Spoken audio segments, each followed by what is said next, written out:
Well, everyone, iOS 14 has been out for about a week now, and I've been doing extensive tests on all my devices, including the iPhone 6s. So, who better of a person to review the iPhone 6s fully on iOS 14 than moi? So, I tested, first of all, the stability of this thing has been very congruent with every time that I say not to install iOS 14. So every time I say don't install iOS 14, I usually see a stability increase, which is kind of funny. But again, this is the first beta. Betas do get refined over time. I'm not too sure when beta 2 and beta 3 are coming out, but do not install this on any iPhone, including the 6s. No matter what I say in this video, even if I say it's the greatest thing ever, do not install this update. It's just not worth it. You are better off staying on iOS 13. Wait until the public beta comes out, or at the very least, wait until like beta 3 comes out or beta 4, whichever one comes first, probably the public beta. You are better off doing that than, vice versa. So with that being said, stability wise, it's actually gotten better since the first time I reviewed it. So when I reviewed it the first time, I was running into, really the main issue was loading apps. So if I loaded up like Temple Run or something, for the most part,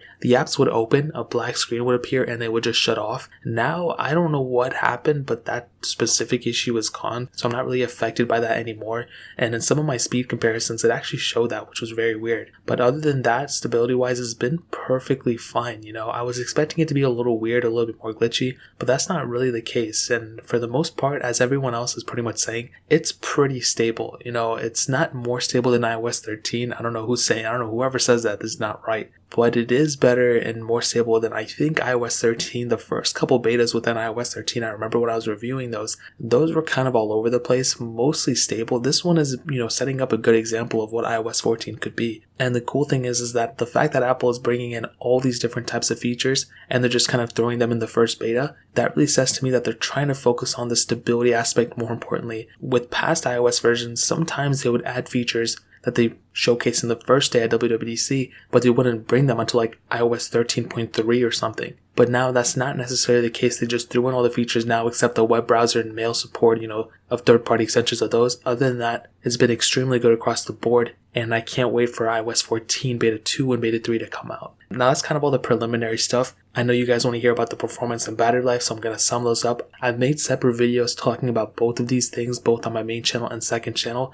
Performance-wise, I did see a speed decrease overall on my iPhone 6s specifically, going from iOS 13 to iOS 14. And I showcased this in my speed comparison that I did. And here's, the best way to put it is that the iOS 14 device is just slightly behind. It's nothing too crazy. It's not like you're going to go ahead and, freak out about it or anything, but it is a little bit of a difference and a big enough difference for people to go ahead and be like, you know what, maybe it's a little bit slower. But even the speed decrease isn't that big of a thing now that I'm saying it out loud. It's definitely the stability, because sometimes I would open the apps and they wouldn't even open.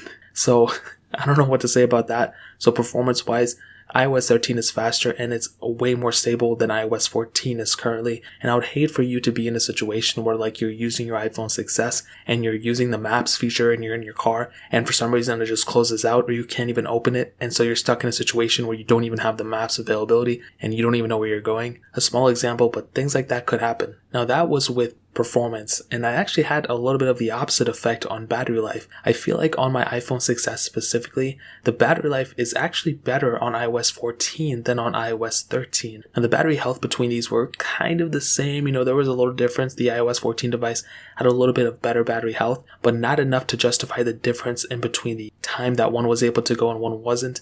I think it was like 3. I think the iPhone 6s was able to last like about 20 to 30 minutes more than iOS 13. So that's a pretty big difference in my opinion. So definitely when it comes down to it, you're going to be getting worse performance but better battery life on iOS 14. So keep that in mind. I'm not trying to say, you should immediately update or iOS 14 is going to be bad or whatever. This is the first beta. By the time the official version comes out, I'm hoping that it'll be mostly stable for a lot of people to go and hopefully use it as a main software for a lot of people. So that's really pretty much it. If you guys have any other questions or anything, let me know in the comment section below. Hit the like button, that would mean so much, but definitely hit that subscribe button. Every single subscriber that we get really does count, so it means so much if you guys can hit that. Also check out the other links down in the description as well. My Twitter, my Instagram, my second channel. More importantly, everything else, I love every single one of you guys. Hopefully I'll catch you guys in the next video. Peace out till then.